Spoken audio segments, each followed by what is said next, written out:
Good Tuesday to you, everybody, in Com 751. Welcome to week Kaboom 5. How's everybody doing? How you hanging in there? You hanging in there? Ooh, let's get things started quickly here. All right, much better. It is I, once again, your sufficiently caffeinated communication instructor, here for your video. Talk a little bit about what we're going to be doing this week. And then in the next video, we'll talk about what you did last week. Okay, so we are still reading macroeconomics this week. Okay, chapters 5 through 10. You know, a bit more than last week. I've got a video link in there as well, in which there's a little TED Talk. Is it a TED Talk? I think so. Anyway, it's a talk by one of the authors. You know, take a look at for your edification. And then, of course, go to the questions, the 4 questions. And this particular part of macroeconomics, we're taking a look at new applications of, in terms of engagement of individuals to old processes like manufacturing, like prosumerism. And if you don't know what that is, you will by the time you finish reading the chapters. Okay. And I have some questions in there for you, questions, 1 through 4. And some of them are, go ahead and find an example. And some of them are your opinion. Like, for instance, there's a phenomenon, so-called University 2.0 or 3.0 or whatever number you want to schwack on it, because it's not some sort of official designation for how universities are changing the dynamic, the interaction between instructor and student. Excuse me. Speaking of instructors, this instructor has a sore throat today. There, see if that helps. And specifically, moving away from a model in which it's just monologue, that is, instructor talks, student listens, much more into a model in which it's dialogue. Student talk,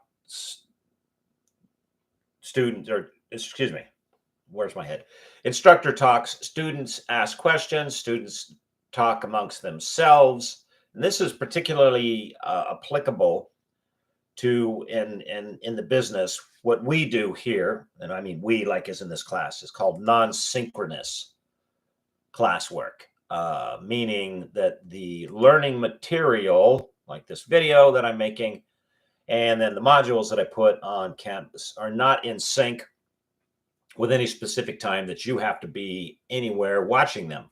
Wherever you watch them, everything that you're watching, all the material that you're receiving for this course, you're looking at the past rather than being in the present, say in a classroom. And when and wherever you encounter that is completely up to you. And that's what they mean by asynchronous. Okay, so new models being enabled and then moved forward by technology. Where technology is concerned, and especially communication technology, and this was what I'm about to describe to you was a phenomenon that Marshall McLuhan spent a lot of time investigating and writing about.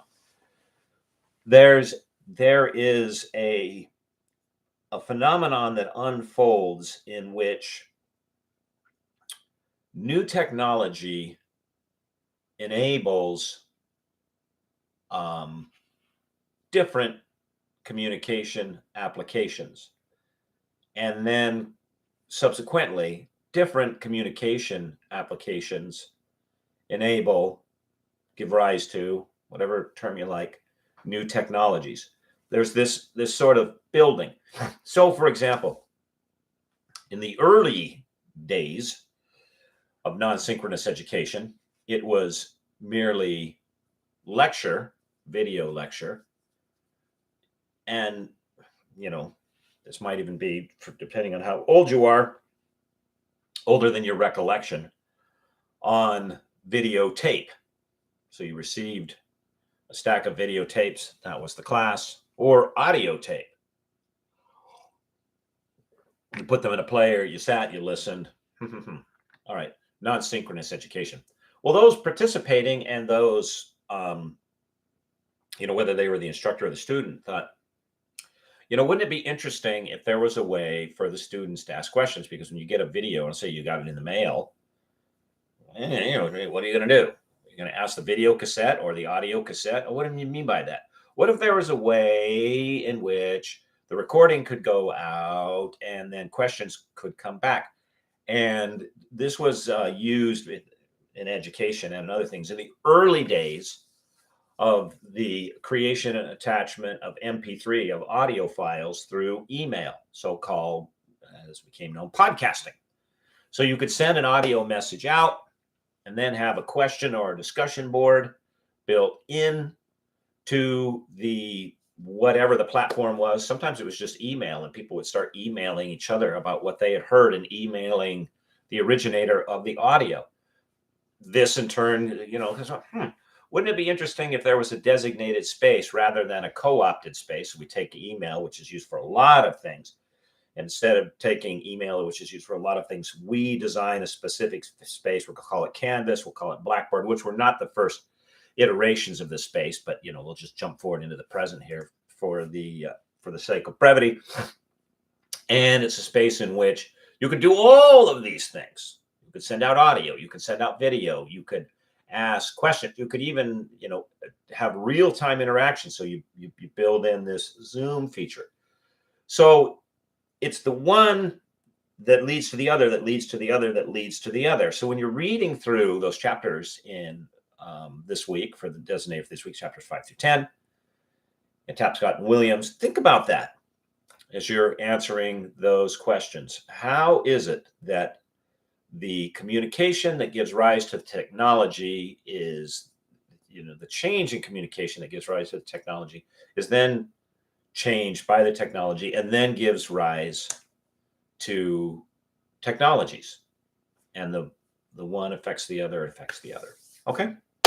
All right. So that's what we're going to be focusing on this week by way of your readings. Now, in other areas, please remember, okay, that this 24th, which is, Sunday. So that's what, 5 days from now, right? Part 1 of your paper is due. All right.